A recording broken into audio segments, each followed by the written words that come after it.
that's the challenge with these companies, is that people can have great ideas and they can't go anywhere with them and they get extremely frustrated. Now that's where, fortunately, Founders Factory exists, of course.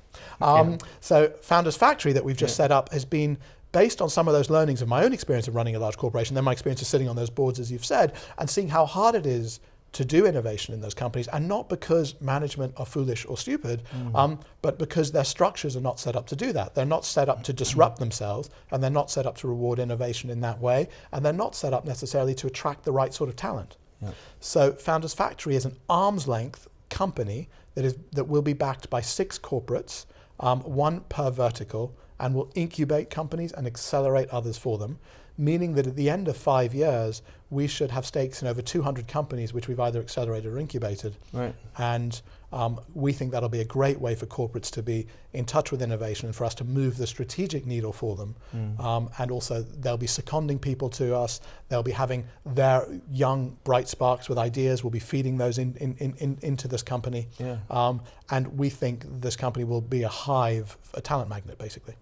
So talk about Founders Factory. So explain to me how it works. Because I go onto the website, and basically, if I see myself as an entrepreneur and I want to pitch myself to be in this amazing Brent Hoberman or Founders Factory environment, then I can pitch. Alternatively, if it seems like you're doing your own businesses and launching those, and then there's also a third tier, which is obviously the Guardian Media Group comes to you and says we want to be in line, in touch with the new things that are coming about. So are those 3 strands, or is it all businesses that are? It all sort of works together, but basically we work with the corporates in each sector and say, look, here's what we've seen. We'll do a call out and say, right, for media companies, for example, the Guardian will say, anyone who's got brilliant ideas for media, small teams who want us to accelerate them, that means 6 months and we'll be helping them, come to us. We'll sit with the Guardian teams, and we just did this last week, and it was a really useful process, getting the input from the Guardian teams about some of the companies that we're going to be taking in. And so that already means you're helping find product market fit very early on in the process. And you've most likely, it's not guaranteed, but most likely to have a very big customer for those companies early on as well. And you're bringing credibility to those startups as well. So the other angle is the bit that's even harder probably is this ideation, for want of a better term, of how you incubate, what are the business models you're going to incubate, and working with the companies on that.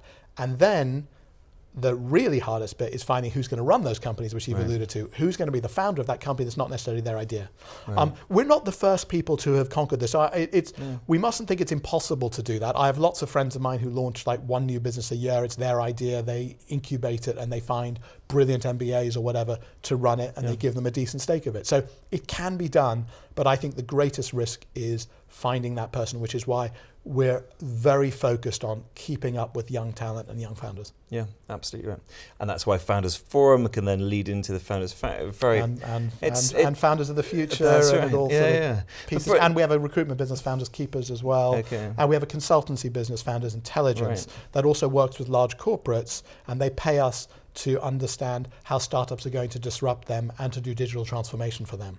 So we get a lot of ways of launching our web, casting our web very wide to understand what's going on globally in these industries. So you've basically wrapped up business. That's fantastic. It's a good. Just the digital bit. That's the nice bit to be in, isn't it? Not the sort of unsexy stuff.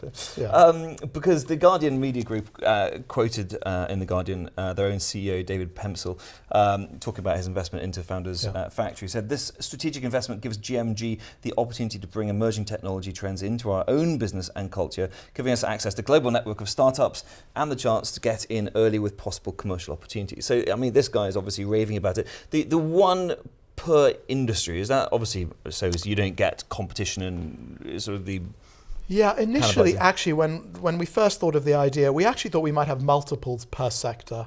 And then we're actually very grateful that the first Macmillan, who came in first, and then the Guardian both said to us, we want the whole sector on our own. It's simpler to manage for us, and for the entrepreneurs, we think it actually gives a clearer path and a clearer way of working. So I think it's better. We now expect to have mostly one per sector. The next 2 sectors we should be announcing over the next few weeks, we think are taking the whole sector themselves. Okay, it'll be interesting to see what happens when News Corp offer you 3 times what Guardian Media Group are paying you. Well, they're locked out now. They're locked out. Right, you snooze, you so lose. you better get in there Guardian quick. acted very fast. They move very quickly. Yeah. And saw the strategic fit very well. Yeah, that's why you've been on their board, I guess. They've taken some of the DNA from you. But talking about innovation, so for example, let's just say you're one of those poor companies that are not Guardian Media Group in that space. Give up now. Give up, go home. Yeah, that's right.